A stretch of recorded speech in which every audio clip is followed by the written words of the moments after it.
ni vipi? Kwa jana nimekuaje jana Simba? So poa. Yes sir. Shikamoo. Bwana unasalimia kinyonge? Salimieni bwana. Shikamoo mwalimu. Marhaba. Habari za likizo? Salama. Mambo yenu sio mabaya, mnanenepa, maisha yanaenda safi, lakini kikubwa hongereni, mmefaulu sana. Matokeo yenu nadhani mmeyaona pale ukutani. Ndio mwalimu. Faulu wenu nimeupenda. Ila sasa kama mtaendelea hivi tutafika mbali zaidi. Hapa sasa hivi tunategemea baadaye tutawagawanyisha. History wakae upande wa hadithi watakaa peke yao na upande wa sayansi watakaa upande wao. Kwa leo mimi kwenu nitafundisha somo la biology na masomo mengine. Leo tutaona introduction kidogo ya reproduction. Karibuni sana form 3. Form 3 ni mwaka wa wakubwa, rasmi nimeshakuwa kwa sasa hivi. Lakini lazima mfuate sheria za shule. Ndio mwalimu. Sawa.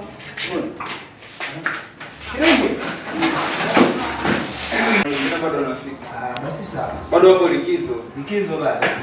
Basi sawa, haina shida. Tutaendelea hivyo wachache. Vipi hapo jamani? Mbona mmekaa kinyonge? Form 3 mwaka mpya huu mnakaaje kinyonge hivi wazee? Changamkeni basi nionyeshe. Hii saa ngapi? Njoo. Bwana Gedembo. Njoo. Mto ulijaa huko. Mto ulijaa. Na kukaa kinyonge kumahusianaje? Ukifika form 3 unajiona utamaliza shule, si ndio? Bwana, Kwa begi. Kwa sababu haiwezekani na wasubiria wewe unaleta wenzako kwa meja darasani au kwa kuwa umefaulu sana. Shika. Weka begi hapo. Weka begi hapo kijana. Au shakuwa. Haya, twende hapo. Shika. Shika hapo. Tuongee nini? Mto ulijaa. Tunakuvuka. Mto ukijaa, mbona hujaloa miguu? Afu kamba za viatu una matatizo mengi, kukagua nitapata tabu. Shika. Kijana, shika. Inaonekana hapo umenenepa. Chao. Shika. Mtafuta. Shika.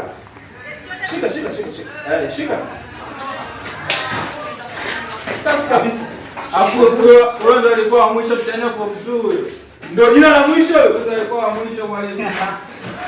Njoo hapa. Wewe ndio kidimbwi nani, si ndio? Kidimbwi Messi. Ule dimbwi Isaya ndio ni mwingine, sio huyo, si ndio? So huyo mwalimu ndio wa mwisho. Unaibisha darasa bado unasumbua darasani hapo unaleta elisa. Ndio ndio wa mwisho. Nyoshana. Ukibadilika form 3 mambo yetu yataenda vizuri. Ukiendelea hivi takunyosha kila kukicha. Shaba hii kwa mwalimu. Sawa. Ya mwisho moja. Na kukaribisha shule. Kesho inachofuata nitakupa kazi ya timekeeper ili wewe unawahi. Nipige hapa. Ndio mwalimu. Hapana. Shika tena tumalize. Shika moja tumalize ya mwisho. Mwalimu bwana kuelewesha huyo. Tutatumia fimbo nyingine nzuri. Kijana. Unakula sana nyingi. Kwa begi hapo. Na kuanzia leo utakaa mbele. Kaa hapo. Mweleweshe huyo. Sasa nadhani kwa sasa hivi kimsingi inabidi tutaanza na kama nilivyokusha kuambieni mwanzo. Mimi nitakuwa mwalimu wa biology, nitafundisha masomo mengi mengine. Lakini kwa sasa tutajifunza biology. Ila nyie wa artist mpaka mpango utakapokamilika mtahamia kwenye darasa hili. Lakini kwa sasa hivi artist pamoja na sayansi tutaanza na mpango mmoja wa tutasoma nini? Reproduction kwa pamoja. Nini tumesema? Reproduction.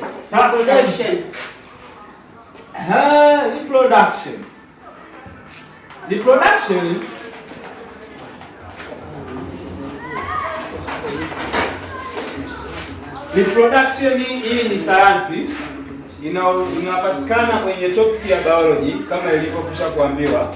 Reproduction ni somo ambalo linahusu mfumo mzima wa viumbe, binadamu na mimea kuweza kuzaliana.